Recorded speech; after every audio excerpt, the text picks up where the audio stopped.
The alien coalition believed war was decided by firepower. Their philosophy was simple, clean, and brutal.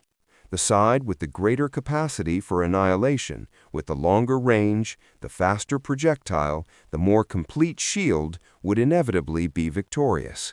It was a cold, mathematical certainty, proven across 1,000 star systems. War was an equation, and they always held the greater variable. So they attacked Earth with overwhelming force. They did not announce themselves or issue threats. They simply arrived from their jump points and began the process of solving the human problem. Lasers, precise and silent, cut through orbital defense platforms. Manned stations, caught in the initial barrage, fell in burning, silent arcs into the atmosphere. Satellites, military, commercial, scientific, burned like match heads, their orbits suddenly littered with glittering molten debris. The galaxy watched the feeds, waiting for America's response, for the grand, defiant counterpunch they had modeled in their simulations. They expected a desperate, revealing show of humanity's final strength. America didn't strike back. There was no salvo of hidden missiles, no activation of a secret planetary shield, no last-ditch fleet emerging from behind the moon. The silence from Earth's command networks was absolute, deeper than the vacuum of space itself. It was a void where a roar was expected.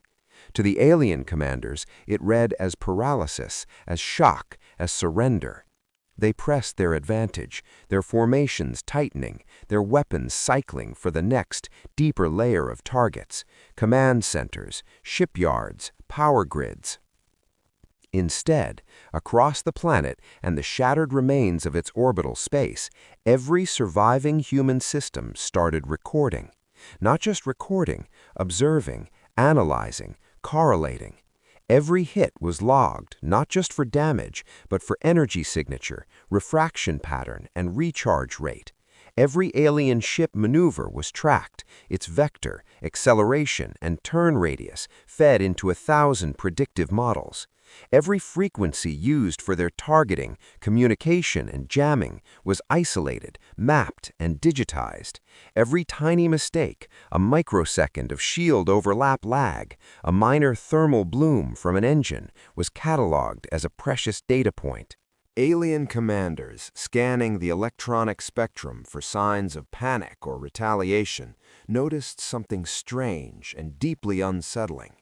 Humans weren't trying to stop the attack, they were documenting it. Their networks, though damaged, hummed with a different kind of activity, not defensive, but analytical. It was as if they were spectators at their own apocalypse, taking furious, meticulous notes.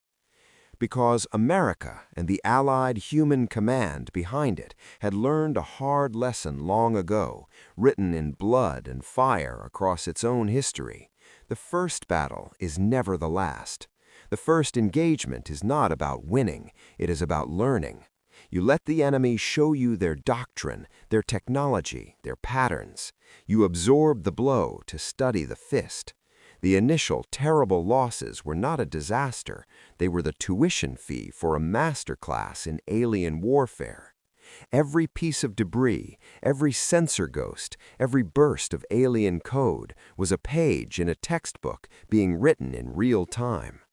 As the invasion continued into its second and third day, human countermeasures began to appear, not as new mysterious weapons, but as terrifyingly better versions of their old ones.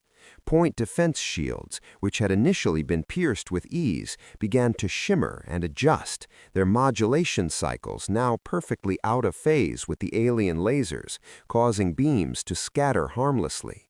Interceptor missiles, which had missed their targets, now launched on preemptive trajectories, arriving at empty points in space a heartbeat before an alien fighter performed a predicted evasive slide. Planetary defense systems updated mid-combat, patches and new firing solutions propagating across networks in seconds. The aliens realized with a cold dread that seeped into their command decks that they were not fighting a static enemy, they were fighting a learning one. Every second of combat made human defenses stronger. Every shot they fired trained the human immune system. Their overwhelming force was being metabolized, studied, and turned against them.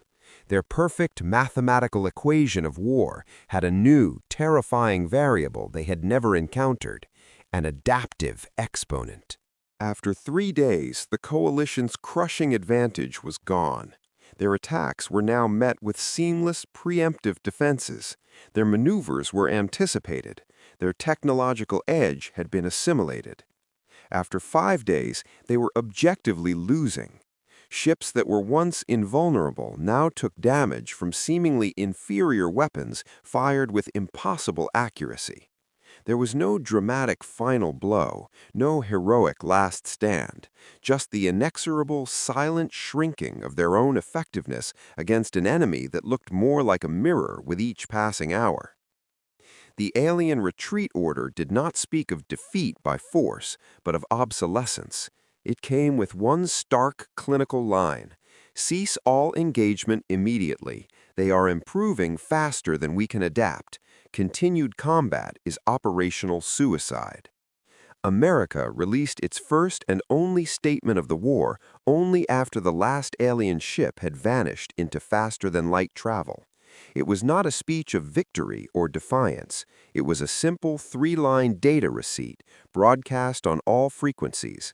Thank you for the data. Systems updated. Threat profile archived.